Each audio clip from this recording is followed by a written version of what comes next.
Segredos do ocultismo.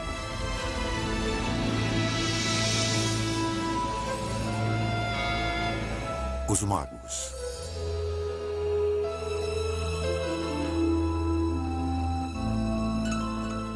Existem poderes sobrenaturais capazes de predizer o futuro ou influenciar os fatos? Muitos médiuns, astrólogos e tarólogos acreditam nisso. Outros tentaram fornecer provas. Entre os que afirmaram possuir poderes ocultos está Aleister Crowley. Ele acreditava saber usar a força da mente para curvar qualquer pessoa à sua vontade. Um dia, na década de 1920, enquanto andava por Nova York com seu amigo William Seabrook, ele pôs seu poder à prova. Seabrook pediu por uma demonstração e... Então, Crowley apontou um cavalheiro que estava andando pela rua e disse, veja isso. Crowley começou a imitar o jeito de andar daquela pessoa e, de repente, Crowley caiu de joelhos e se levantou. O homem que ele estava imitando escorregou e caiu na calçada. Ele se levantou, olhou para ver o que tinha acontecido e não pôde entender. E essa foi uma demonstração dos poderes mágicos de Crowley. A história é lendária em círculos ligados ao ocultismo e tomada como prova de um conceito chamado ação à distância. Ocultistas, em geral, acreditam que podem afetar as coisas de longe, seja adivinhando e vendo de longe, seja realmente influindo à distância. A magia é tanto uma arte quanto uma ciência. Certas coisas causam certos efeitos práticos. Ao mesmo tempo, elas têm que ser feitas com certa intenção e até com talento para funcionarem. Seria Crowley um mestre das artes ocultas em pleno século XX, como alguns dizem? Suas crenças não eram novas. Crowley tomou como guias os egípcios, antigos ocultistas que acreditavam que feitiços poderiam curar doenças e fazer as colheitas crescerem. Muitas coisas que eram tidas como sobrenaturais passaram a ser aceitas como fatos. Isaac Newton acreditava que uma força invisível, chamada gravidade, mantinha os planetas em órbita em volta do Sol, o que é ação à distância. Mas Newton hesitou em divulgar sua revolucionária teoria da gravidade, temendo que fosse vista como magia. A ciência atual está esbarrando com ideias, lidando com a zona onde a magia, espiritualidade e religião se encontram, pois são todas maneiras de tentar entender como o mundo funciona. Oculto significa secreto ou escondido, e seus primeiros mestres eram vistos como verdadeiros magos, mas também são os primeiros cientistas. Suas descobertas nas artes ocultas da astrologia e alquimia foram o berço das disciplinas científicas modernas. Voltando para os tempos antigos, não havia ciência. Então, os magos e os alquimistas e os proto-matemáticos também estavam fazendo ciência, assim como faziam literatura, filosofia, cosmologia e religião. Não havia separação entre essas coisas. Com o nascimento do que chamamos de ciência moderna, a ciência e o ocultismo seguiram por trilhas separadas. Muitos ainda veem o oculto com suspeita, mas a ciência moderna vem trabalhando à beira do sobrenatural, tentando desvendar mistérios que instigaram os primeiros magos. Físicos sérios estão considerando a viagem no tempo. Físicos sérios estão considerando universos paralelos.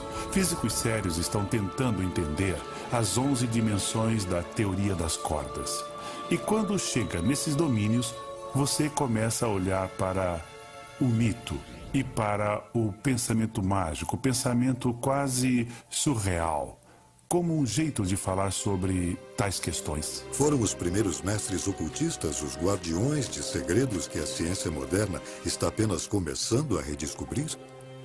A trilha do ocultismo começa no Egito, 5.000 anos atrás, um pouco antes da ascensão dos grandes faraós, da invenção dos hieróglifos ou dos pictogramas. Os egípcios documentavam sua história e religião e desenvolveram sistemas complexos de astronomia, astrologia e geometria. Eles acreditavam que o poderoso conhecimento vinha do deus Thoth. Thoth, ou Tahut, era o deus egípcio da magia. E mais do que apenas o deus da magia, era o deus da escrita, da astronomia, da matemática e da ciência. Ele inventou a linguagem, inventou a escrita. Apenas sacerdotes com treinamento especial tinham acesso ao conhecimento secreto de Thoth. Imhotep, construtor da primeira pirâmide, foi um dos escolhidos. Thoth era considerado aquele que nos deu a escrita, os números e as artes de autoconhecimento através de trabalhos com a consciência. Há quem pense que ele era uma pessoa que foi deificada por suas realizações. Outros acreditam que era uma entidade mítica desde o início. As lendas dizem que o livro de magia escrito por Thoth continha segredos dos deuses. Considerava-se que o livro de Thoth estava situado no plano astral. Ele não era um objeto físico, mas algo a que você só chegaria numa verdadeira viagem de consciência. Então, provavelmente é uma das mais antigas ocorrências de mediunidade, onde um indivíduo poderia atingir um estado especial da mente e contatar a energia de Thoth, onde pudesse encontrá-la e ser guiado por esse tipo de consciência multilingüe e multicodificado. Se você for descrever o livro de Thoth, você pode muito bem olhar uma construção como a pirâmide ou a esfinge e dizer que os ensinamentos ali contidos são páginas do livro de Thoth. Portanto, todas as medidas, todas as palavras, todos os conceitos são parte do livro de Thoth. Mas o livro de Thoth jamais foi encontrado. O deus teria ordenado que fosse enterrado sob o Nilo e protegido seus segredos com uma maldição. Os arqueólogos modernos acabaram descobrindo que muito do conhecimento que os egípcios creditavam a Thoth foi criado pelos babilônios. Em 4.000 anos antes de Cristo, foram eles que calcularam os movimentos planetários, que inventaram o ábaco, o primeiro sistema de sequência numérica e as primeiras formas de astrologia e de astronomia. Essa informação se espalhou pelo Egito e ajudou a desenvolver uma das maiores culturas da história. Mas, assim como os egípcios, os babilônios atribuíam seu conhecimento ao divino. Todo templo era um observatório, era um local de astronomia para estudar os planetas. O conceito do divino é um modo de tentar entender a vontade dos deuses. E para tentar entender a vontade dos deuses, você precisa de algo para ler sobre eles. Alguma coisa que mostre o que eles fazem. Os babilônios usaram uma das mais antigas artes ocultistas para entender seu mundo: a adivinhação, ou acesso ao sobrenatural. Os movimentos dos planetas pelo céu costumavam ser considerados as pegadas dos deuses e deusas. E quando os planetas se alinhavam ou sofriam interações ou um retrocedesse enquanto o outro avançava, acreditava-se que tudo isso afetava o mundo. Começou na Idade da Pedra, quando os xamãs invocavam espíritos para garantir sucesso na caçada. Algumas pessoas que ganhavam a reputação entre os antigos de terem experiências místicas tornavam-se os representantes religiosos do clã. Essas pessoas teriam se comunicado pelas vias da imaginação, algo como um diálogo com os deuses ou diálogo com os espíritos, ou teriam afetado algum acontecimento. No Egito, a adivinhação se desenvolveu em um sofisticado sistema de rituais e cerimônias concebido para contatar os deuses que governavam o nosso mundo. É claro que estavam tentando influenciar coisas como o sucesso nos negócios ou na colheita. Os egípcios recorriam a rituais, a encantamentos e a símbolos para transmitir todas essas coisas. O próprio faraó era o líder religioso, então ele era provavelmente o mestre praticante tanto da religião quanto da magia. Muito do que era chamado de magia cerimonial, como o preparo de feitiços e o uso de palavras mágicas e de encantamentos, veio dos egípcios. Quando os mercadores fenícios espalharam esse conhecimento pelo mundo mediterrâneo, a magia se disseminou. Eles codificaram um alfabeto que alinhava os sons da fala, o sistema numérico, os signos zodiacais, os planetas e os aspectos do céu. Então você podia, com esse alfabeto, conjurar palavras sagradas, podia contar, avaliar, calcular e podia usá-lo na astronomia. As origens sagradas dessas disciplinas foram gradualmente esquecidas. Em 1212 a.C., morreu Ramsés II, o último grande faraó do Egito. Exércitos invasores conquistaram o Império do Nilo. Seus segredos se perderam, mas não para sempre. Após o declínio da extraordinária cultura do Egito, outra civilização sobressaiu, a Grécia, no século VI a.C., com a ajuda de uma das mais pródigas mentes da história, Pitágoras. O nosso alfabeto, as construções que nos cercam e mesmo a música que ouvimos têm uma dívida com esse brilhante filósofo. Em sua busca por sabedoria, Pitágoras viajou incansavelmente, procurando por conhecimento oculto, que ele encontrou em escolas de mistérios distribuídas por muitas culturas diferentes. Pitágoras sintetizou os elementos dessas escolas numa nova disciplina, a filosofia. Em sua base estavam os números. Ele acreditava que matemática, filosofia e uma compreensão do divino eram inseparáveis. Não podemos dizer que ele originou nada, mas ele condensou e trabalhou o conhecimento daquele mundo e o trouxe para aplicações práticas. Pitágoras identificou os números como os elementos mais fundamentais da criação. Quando olhamos para a ciência da nossa época, percebemos que todo mundo está repleto de constantes matemáticas. Você tem o pi, tem a velocidade da luz, tem a força da gravidade. Então, a ideia de que os números descrevem o mundo é adequada. Em 518 a.C., Pitágoras abriu uma escola na região de Crotona, ao sul da Itália. Seus discípulos, cautelosamente selecionados, eram chamados de matemáticos. Sua iniciação era rigorosa, 3 anos introdutórios, seguidos de 5 anos de silêncio absoluto, mais 5 anos de treinamento. Só então, os estudantes estavam prontos para aprender os mistérios mais sagrados dos números. Ele queria produzir filósofos como ele, então era preciso ser circunspecto e ter muito autocontrole para conseguir ficar em sua escola. Pitágoras transformou o sistema numérico dos babilônios numa ciência sagrada. Eles pensavam que o número era como Deus. Então, conectar-se com isso era como conversar com Deus. E disso surgiu muito simbolismo, inclusive posteriormente a numerologia, a cabala e coisas assim. Pitágoras descobriu que as escolas de mistérios partilhavam a crença de que toda a criação se unificava em Deus. Ele fez uma obra enorme explicando o mistério dos números, mostrando como o 1 se divide e vira 2. O 2 encontra síntese e faz 3. E o 3 se rompe e vira as 10.000 coisas. E a mesma história você lê no I Ching e em outros documentos metafísicos antigos, porque todo mundo estava tentando entender como o número se relaciona com o todo. Muitos acreditam a Pitágoras e sua escola o desenvolvimento da numerologia e do eficiente alfabeto grego, posteriormente adotado por grande parte da cultura ocidental. Pitágoras também usou números para decodificar a música, que os gregos consideravam a linguagem dos deuses. Ele inventou o monocórdio, que definiu a proporção numérica das escalas musicais. Pitágoras acreditava ter solucionado os mistérios do universo. Mas também havia a ideia de uma música das esferas, a ideia de que o próprio céu estava tocando uma peça de orquestra. Os próprios planetas se arranjam em volta do Sol em intervalos harmônicos.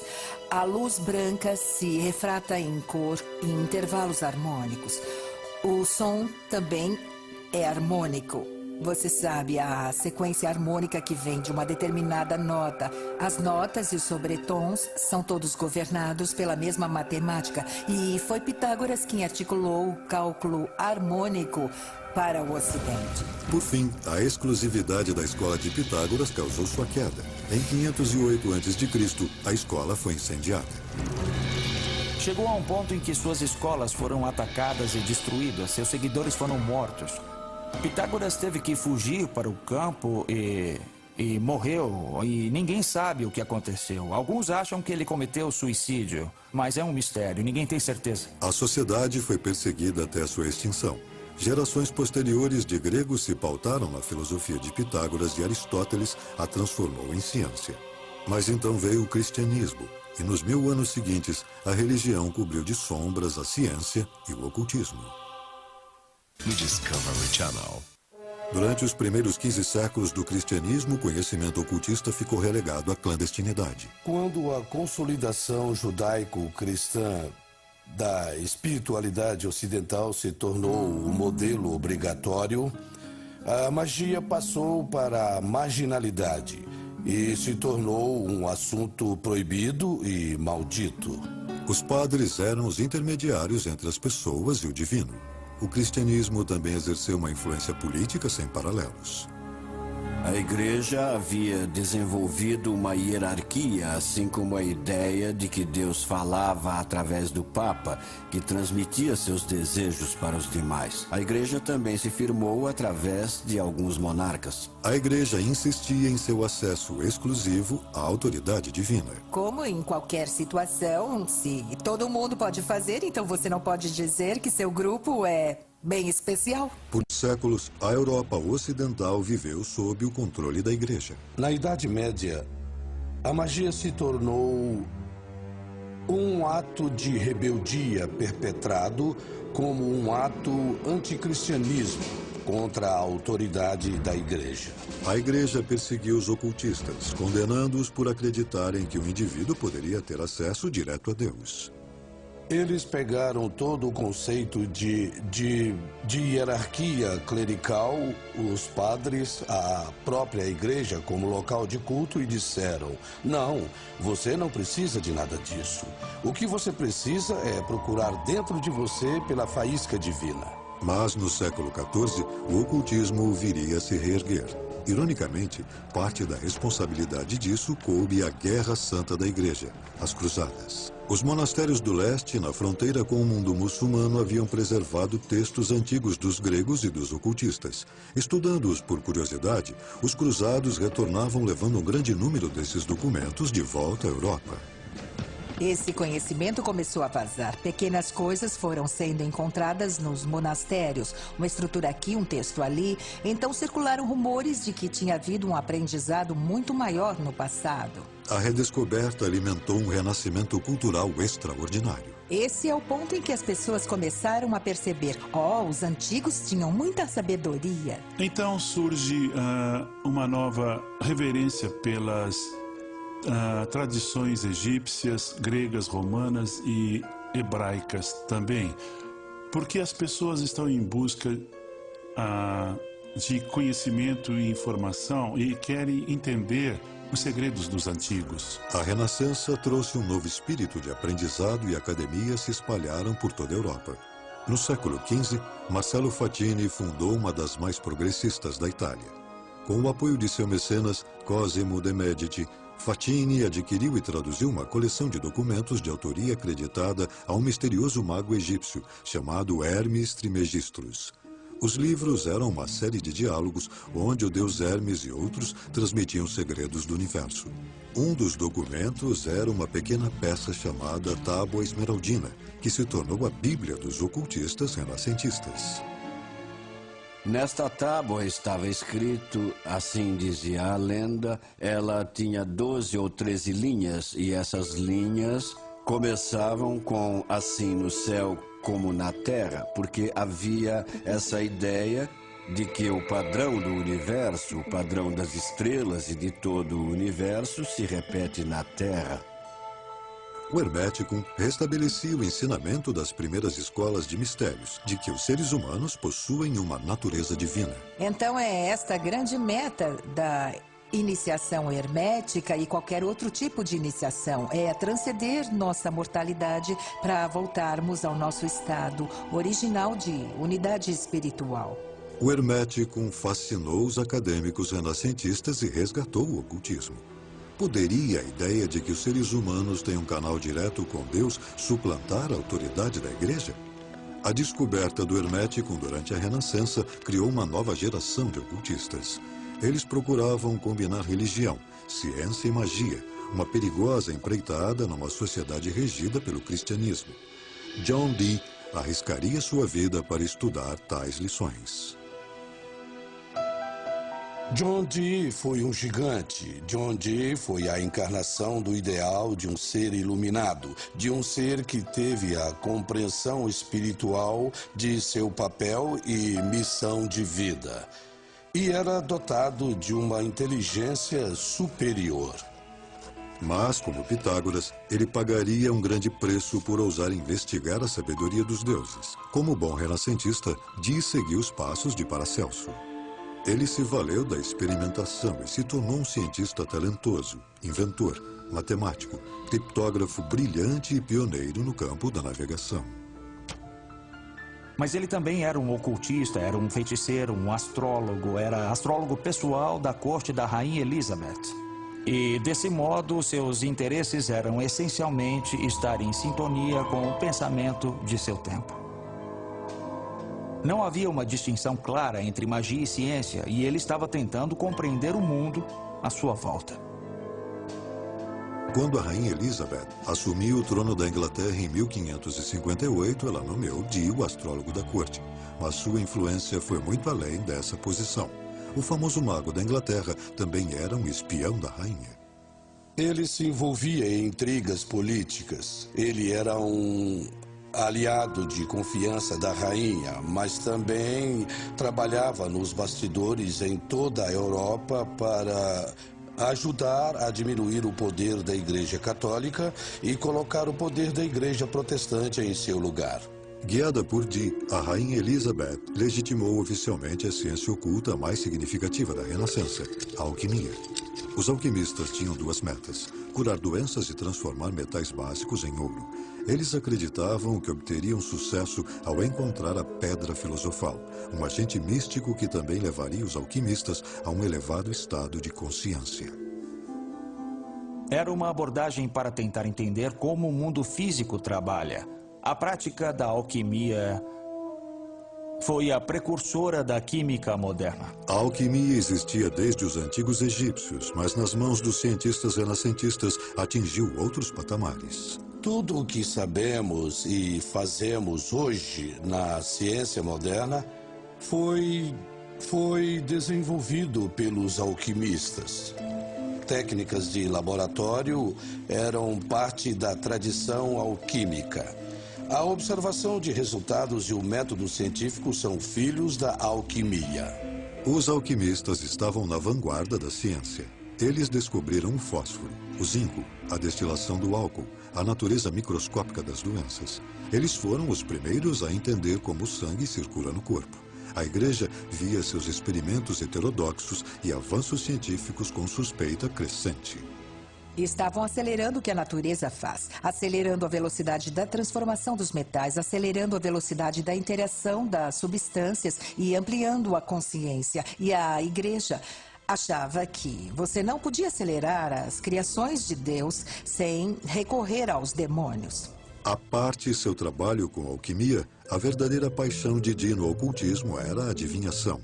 Ele acreditava que podia aplicar métodos científicos para se comunicar com seres sobrenaturais. A obsessão de Dee por contatar anjos teria consequências desastrosas. A arte de manipular objetos como ossos, folhas de chá e cartas de tarô vieram do leste muçulmano no século XIV e se tornaram um método popular de predição. Mas Dee usava um método chamado de cristalomancia. Confiava na bola de cristal para visualizar informações sobrenaturais. A cristalomancia é uma técnica muito antiga. Usa-se vidro, espelho, reflexo da água, tudo que tem uma superfície refletora. Tenta-se ver não apenas as coisas materiais, mas as coisas espirituais também. Os esforços de Dee fracassavam até o dia em que um jovem chamado Edward Kelly apareceu à sua porta. Kelly parecia ter talento para ver o mundo das sombras. A técnica consistia em Edward Kelly olhar para um cristal de ametista, descrevendo o que via, enquanto John Dee registrava essa comunicação. Kelly começou a receber mensagens dos anjos. Eles falavam numa linguagem chamada enoquiana, do livro bíblico perdido de Enoque. Essas transmissões são exemplo da prática mediúnica que os seguidores da nova era hoje chamam de channeling. O que Dee e Kelly faziam era pura novidade. Não era baseado na tradição. Ele parecia estar falando uma nova língua. A língua enoquiana parece ter vocabulário e sintaxe coerentes. Então, não parece com algo que Kelly, que não tinha uma educação particularmente erudita, pudesse ter inventado. Ele não poderia ter inventado uma coisa daquelas. John Dee e Kelly viajaram pela Europa para divulgar suas descobertas, bem quando a Inquisição tomava medidas sérias contra os hereges. Bastava uma pequena mudança nas circunstâncias políticas ou religiosas para que algo considerado excepcionalmente maravilhoso fosse considerado demoníaco e perigoso. Dee voltou para a Inglaterra, onde descobriu que uma turba havia destruído sua inigualável biblioteca e seus instrumentos científicos e de ocultismo. Ele havia perdido sua posição na corte. O homem que começara como cientista influente da Renascença acabou sem um tostão, acusado de feitiçaria. A queda de John Dee foi o começo do fim para o ocultismo. As práticas foram taxadas pela Igreja como obra de possessão demoníaca. Do século XIV ao século XVI, mais de 40 mil pessoas foram executadas por bruxaria. As ideias ocultistas se enclausuraram nas sociedades secretas, como a maçonaria e a Rosa Cruz. Eles começaram a entrar em irmandades secretas e outras organizações porque eram ideias muito poderosas e perigosas. Perigosas para o status quo, perigosas para a religião dominante. Então, há elementos de segredo e de marginalidade associados a esses temas. Esses portos seguros começaram a florescer por toda a Europa. Sociedades secretas foram fundamentais para a nova era do iluminismo, que tomou a Europa no século XVIII e ajudou, inclusive, a fundar a democracia norte-americana. A participação nessas organizações caiu drasticamente em meados do século XIX, quando as pessoas se voltaram mais para questões cívicas do que para o ocultismo. In Discovery. Na zona rural de Nova York, duas irmãs inspiraram uma obsessão nacional com o ocultismo. A magia iria dominar a imaginação novamente. Em 31 de março de 1848, as irmãs Leah e Margaret Fox declararam publicamente que haviam entrado em contato com espíritos do além. Quase que da noite para o dia, os norte-americanos tornaram-se fascinados pela comunicação com os mortos. As irmãs Fox usavam uma técnica chamada sessão, que logo se tornou um dos passatempos mais populares do país. As pessoas se reuniam em quartos escuros com um médium que tentava entrar em contato com o mundo dos espíritos. Havia pandeiros e sinos que soavam e os médiums eram capazes de liberar ectoplasma pelas narinas e pela boca. Era uma substância espiritual que permitia aos espíritos dos mortos se manifestarem ou até aparecerem. Em outros casos, o médium se tornava um conduíte, um canal pelo qual os falecidos podiam falar. Muitos espiritualistas acreditavam que chegariam a uma prova científica da imortalidade da alma e ganharam um grande ícone quando a russa Madame Blavatsky chegou em Nova York no ápice da popularidade do espiritualismo. Ela logo se tornou a autoproclamada decodificadora dos antigos segredos ocultistas. Ela cresceu numa maravilhosa biblioteca ocultista que seu pai havia reunido. Ela entendia as conexões entre diferentes culturas e ensinamentos espirituais e estava tentando corrigir os erros do cristianismo ao importar misticismo e espiritualidade de outras culturas. Nascida na Ucrânia em 1831, numa família da baixa nobreza, Blavatsky se casou cedo, mas abandonou o marido para passar 10 anos viajando pelo mundo. Ela afirmava ter estudado com místicos da Índia e do Tibete. A médium exótica apreciadora de charutos se tornou sensação nos círculos ocultistas. Ela não aceitava limite algum. Ela era uma das pessoas mais eruditas que alguém poderia conhecer naquela época, mas ninguém entendia como um intelecto tão poderoso está num corpo de mulher, mudando tudo que se conhece e produzindo tamanha inspiração. As sessões de Blavatsky eram o assunto de Nova York. Cartas misteriosas apareciam, escritas por líderes espirituais que ela chamava de Grande Fraternidade Branca. Blavatsky não foi capaz de não se aproveitar da popularidade de suas sessões para defender sua própria causa. Ela usou as sessões para um efeito bem espetacular, para materializar cartas escritas por mestres falecidos como instruções que eram passadas a ela. A fraternidade ditava os livros que se tornaram o fundamento de uma nova ciência do misticismo, a teosofia. Blavatsky escreveu duas enormes coleções essenciais, Isis sem véu e a Doutrina Secreta, que pretendiam ser os ensinamentos, as lições secretas dessa fraternidade do Oriente, da escola de mistérios de iniciação. E ela transformou totalmente o panorama da civilização ocidental ao introduzir tais conceitos. Ela foi uma pioneira ao trazer ideias do esoterismo oriental para o Ocidente. Ela se focou nas semelhanças entre cristianismo, hinduísmo, budismo e outras tradições espirituais, defendendo que há, de fato, uma tradição por trás de todas as crenças espirituais do mundo. Blavatsky entendia seu trabalho como ciência espiritual e teceu conexões entre avanços científicos da época e crenças ocultistas. Ela divulgou a antiga visão mística oriental de que a essência do universo não é matéria, mas energia, o que antecipou descobertas da física moderna. Blavatsky também recuperou as crenças orientais de reencarnação e karma. Adquirindo rapidamente muitos seguidores, ela criou a Sociedade Teosófica. O termo teosofia que Blavatsky Ou a Sociedade Teosófica. O termo teosofia que Blavatsky cunhou vem de duas palavras de origem grega. Uma é theos, que significa Deus, e sofia, que é sabedoria. Então, a Sociedade Teosófica ensinava a sabedoria sagrada. A Sociedade Teosófica se espalhou por todo o mundo e ainda existe em muitos países. Blavatsky foi saudada por seus seguidores como a mãe da nova era. Mas, apesar de seu grande carisma, ela foi vítima de seu próprio sucesso. Enquanto ela se tornava famosa, o negócio do espiritualismo e da mediunidade, em especial as sessões onde você contatava seus ancestrais, ganhou espaço em todo o mundo ocidental e ela achou que aquilo era charlatanismo.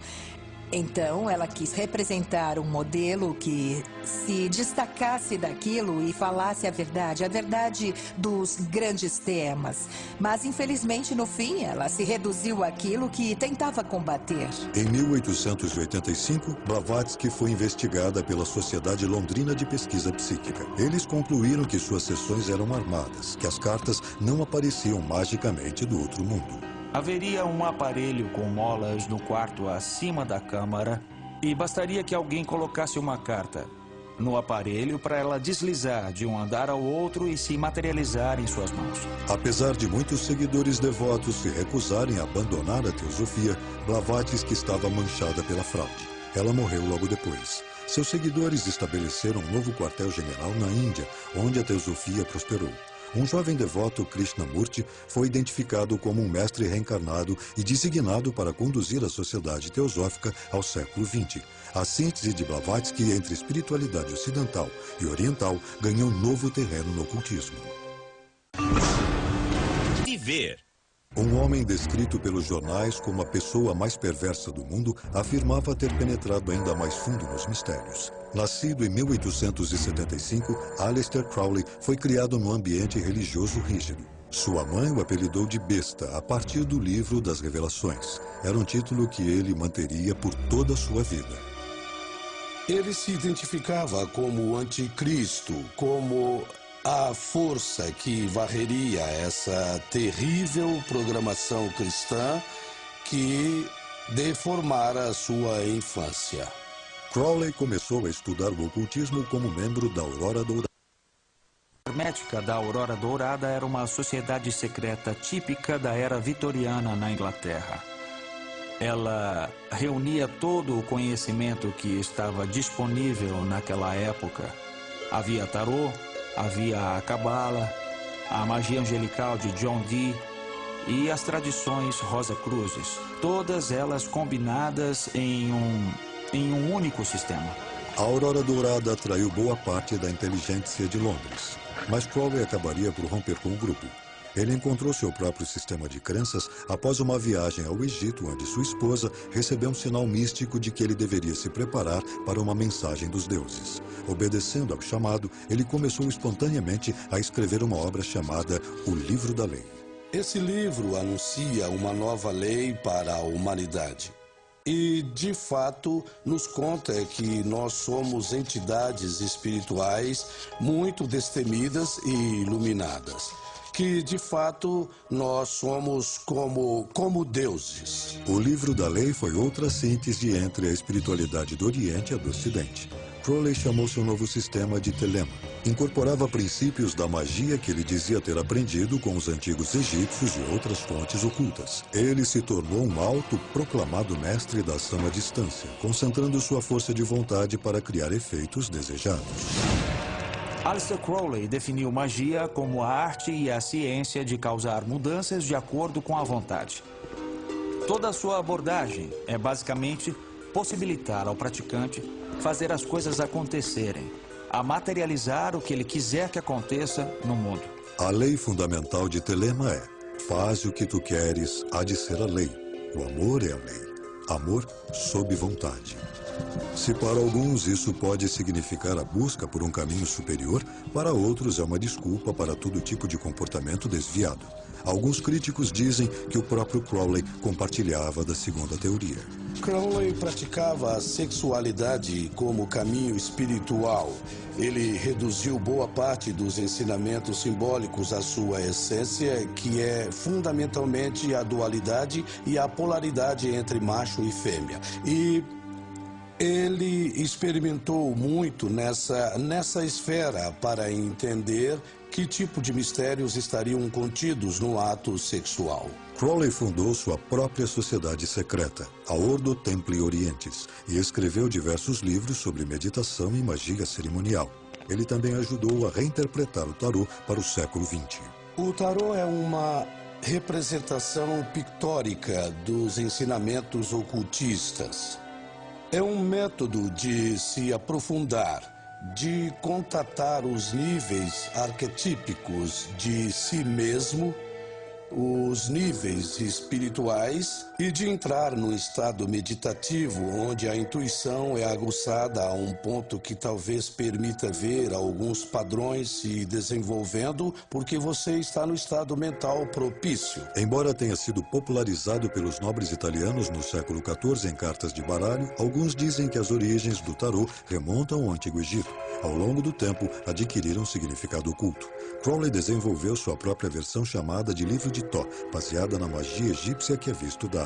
Acredita-se que o tarô, que hoje é uma ferramenta popular de adivinhação, revela informações sobre o consulente e sobre o futuro. Tudo que se relaciona num certo momento do tempo está conectado. Então, se duas pessoas se reúnem em torno de uma questão e manipulam uma ferramenta oracular como essa, e se essa manipulação tiver a intenção de atender a necessidade e o sentimento, então surgirá um reflexo especular da energia produzida entre as duas pessoas. Os textos de Crowley, como os de Madame Blavatsky, foram tomados como precursores de muitas ideias da nova era. Mas, apesar de seu trabalho sério no ocultismo, ele acabou se tornando famoso pelo abuso de drogas e comportamento sexual decadente. Quando Hitler subiu ao poder nos anos 30, a reputação de Crowley foi duramente atingida. Ele escreveu propaganda nazista e logo se tornou um excluído. Depois da Segunda Guerra Mundial, houve rumores de que Hitler teria usado os textos de Crowley e Madame Blavatsky para formar sua teoria sobre a superioridade ariana. Não acho que haja qualquer evidência de que Hitler leu as obras de Aleister Crowley propriamente. Sem dúvida é sabido que Hitler e membros de seu regime tinham grande interesse no ocultismo e que adotaram como seus alguns dos símbolos ocultistas. Doente e viciado em ópio, Crowley passou seus últimos dias numa pensão e morreu em 1947. Como outros ocultistas antes dele, Crowley tentou aprender os segredos dos deuses e terminou desacreditado e condenado pela sociedade. Eu acho que no caso dos grandes pensadores da história, que no fim acabam sendo perseguidos por suas crenças, o que acontece é que essas pessoas estão muito à frente de seu tempo e desafiam nossas concepções, deixando as pessoas desconfortáveis. Esse nível de desconforto, esse nível de medo e de ameaça do pensamento sobre as bases do poder leva a sociedade, o governo e outras instituições a atacá-los. Ataques terroristas. As práticas ocultistas definharam na maior parte do século XX, mas voltaram a florescer durante o movimento hippie dos anos 60. Gurus populares como Maharishi e Timothy Leary promoviam estados alterados de consciência que poderiam levar a patamares mais altos de autoconsciência. O individualismo se tornou a meta de milhões de jovens que rejeitavam as religiões tradicionais em troca de suas próprias rotas em direção a Deus. Nos anos 80, as ideias da nova era já eram bem aceitas. Os textos de Madame Blavatsky que se tornaram centrais na reinterpretação do ocultismo para audiências modernas, e até a reputação de Aleister Crowley foi até certo ponto restabelecida. Houve um boom no interesse pelo ocultismo, e nós vemos Crowley quase como um ícone pop. Os Beatles puseram Aleister Crowley na capa de Sgt. Pepper. Jovens músicos como David Bowie e Jimmy Page se interessaram muito por Crowley. Ele obteve uma renascença nos anos 60 e 70 e tem sido uma figura bem popular de lá para cá. Os sistemas de crenças ocultistas são hoje adotados por milhões de seguidores da nova era, que escolhem a dedo, do vasto leque de conceitos, os que melhor se encaixam em cada estilo e espiritualidade individuais. Ainda assim, o ocultismo continua sendo visto com suspeita. Muitos dos praticantes o descrevem como uma moderna busca mística. A busca mística é o processo pelo qual seres humanos, limitados pelo espaço e pelo tempo, podem transcender suas contingências e sua história e atingir uma consciência divina ou macrocósmica, e que é o processo de se tornar imortal, ou seja, deixar para trás o corpo físico para conseguir se identificar com esferas mais vastas da realidade. Estamos cercados de riqueza material e tecnologia, mas sentimos que perdemos alguma coisa. Nós perdemos aquela conexão, perdemos a compreensão de nossas raízes humanas. E muito do interesse nas ideias da nova era e muito do resgate das ideias antigas vem do desejo de reconectar-se com essa história, de nos fazer sentir mais completos, mais espiritualizados, mais conectados, mais cientes da paixão e do significado da vida. E o que começou como magia ocultista influenciou o mundo da ciência. Há tentativas das mais legítimas de entender como o mundo funciona. Não haveria astronomia hoje em dia se os antigos astrólogos não tivessem estudado o céu. Não haveria química hoje em dia se não fossem os alquimistas. Havia segredos que eles pensavam se referir ao segredo da vida eterna. O segredo de se livrar das doenças, os grandes segredos de transformação, por exemplo, do chumbo em ouro, que não era a única meta. Talvez uma das transformações seria a do ser humano num Deus na Terra. E é uma coisa maravilhosa que agora tenhamos a física de partículas, com pessoas pensando que a vida é pura energia. E que talvez haja uma conexão entre todas essas ideias. Talvez o poder de se tornar Deus seja a habilidade de transformar a si mesmo. A medicina e a ciência se beneficiaram do legado do ocultismo. E no futuro, o que chamamos de magia pode ter um papel em descobertas ainda maiores. No campo da ciência, temos uma cultura de especialistas muito focados em áreas particulares. Então eu acho que alguma coisa da natureza holística do passado é necessário para fazer a revolução que nós ainda não conseguimos fazer na ciência. As crenças podem nos cegar. Sejam crenças religiosas ou crenças científicas. E o grande mérito dos experimentos ocultistas é nos manter abertos para todas as possibilidades. Apesar do progresso feito pela ciência, o mundo moderno ainda tem muitos mistérios que talvez nunca se expliquem. É o incognoscível, é o mistério. E o mistério é o centro da busca espiritual. Mas também é o centro da busca científica e da busca artística. É para isso que estamos na Terra, para perseguir esse mistério. Como os primeiros ocultistas, os cientistas modernos vão continuar procurando maneiras de adivinhar os mistérios do mundo e as forças que o criaram.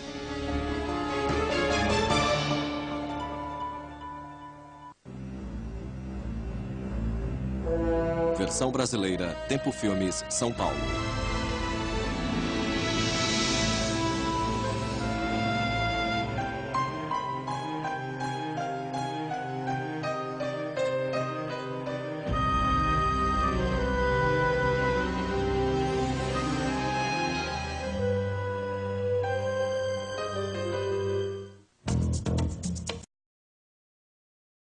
as 11 dimensões da teoria das cordas. E quando chega nesses domínios, você começa a olhar para o mito e para o pensamento mágico, o pensamento quase surreal, como um jeito de falar sobre tais questões. Foram os primeiros mestres ocultistas, os guardiões de segredos que a ciência moderna está apenas começando a redescobrir? A trilha do ocultismo começa no Egito, 5.000 anos atrás, um pouco antes da ascensão dos grandes faraós, da invenção dos hieróglifos ou dos pictogramas. Os egípcios documentavam sua história e religião e desenvolveram sistemas complexos de astronomia, astrologia e geometria. Eles acreditavam que o poderoso conhecimento vinha do deus Thoth. Thoth, ou Tahut, era o deus egípcio da magia. E mais do que apenas o deus da magia, era o deus da escrita, da astronomia, da matemática e da ciência. Ele inventou... Em pleno século XX, como alguns dizem, suas crenças não eram novas. Crowley tomou como guias os egípcios, antigos ocultistas que acreditavam que feitiços poderiam curar doenças e fazer as colheitas crescerem. Muitas coisas que eram tidas como sobrenaturais passaram a ser aceitas como fatos. Isaac Newton acreditava que uma força invisível, chamada gravidade, mantinha os planetas em órbita em volta do Sol, o que é ação à distância. Mas Newton hesitou em divulgar sua revolucionária teoria da gravidade, temendo que fosse vista como magia. A ciência atual está esbarrando com ideias, lidando com a zona onde a magia, espiritualidade e religião se encontram, pois são todas maneiras de tentar entender como o mundo funciona. Oculto significa secreto ou escondido, e seus primeiros mestres eram vistos como verdadeiros magos, mas também são os primeiros cientistas. Suas descobertas nas artes ocultas... Segredos do ocultismo.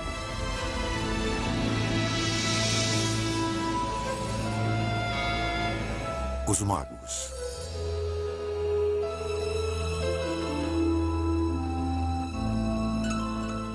Existem poderes sobrenaturais capazes de predizer o futuro ou influenciar os fatos? Muitos médiuns, astrólogos e tarólogos acreditam nisso. Outros tentaram fornecer provas. Entre os que afirmaram possuir poderes ocultos está Aleister Crowley. Ele acreditava saber usar a força da mente para curvar qualquer pessoa à sua vontade. Um dia, na década de 1920, enquanto andava por Nova York com seu amigo William Seabrook, ele pôs seu poder à prova. Seabrook pediu por uma demonstração e...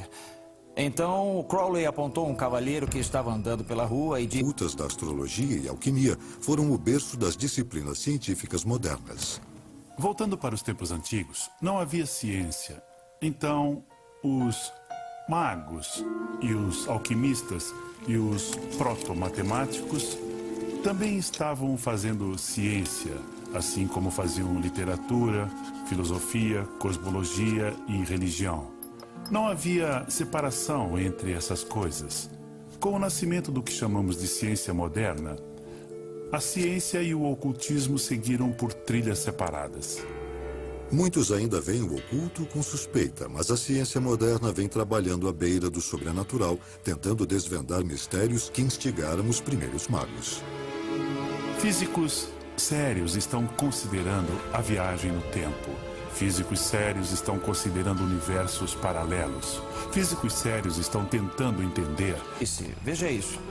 Crowley começou a imitar o jeito de andar daquela pessoa e, de repente, Crowley caiu de joelhos e se levantou. O homem que ele estava imitando escorregou e caiu na calçada. Ele se levantou, olhou para ver o que tinha acontecido e não pôde entender. E essa foi uma demonstração dos poderes mágicos de Crowley. A história é lendária em círculos ligados ao ocultismo e tomada como prova de um conceito chamado ação à distância. Ocultistas, em geral, acreditam que podem afetar as coisas de longe, seja adivinhando e vendo de longe, seja realmente influindo à distância. A magia é tanto uma arte quanto uma ciência. Certas coisas causam certos efeitos práticos. Ao mesmo tempo, elas têm que ser feitas com certa intenção e até com talento para funcionarem. Seria Crowley um mestre das artes ocultas?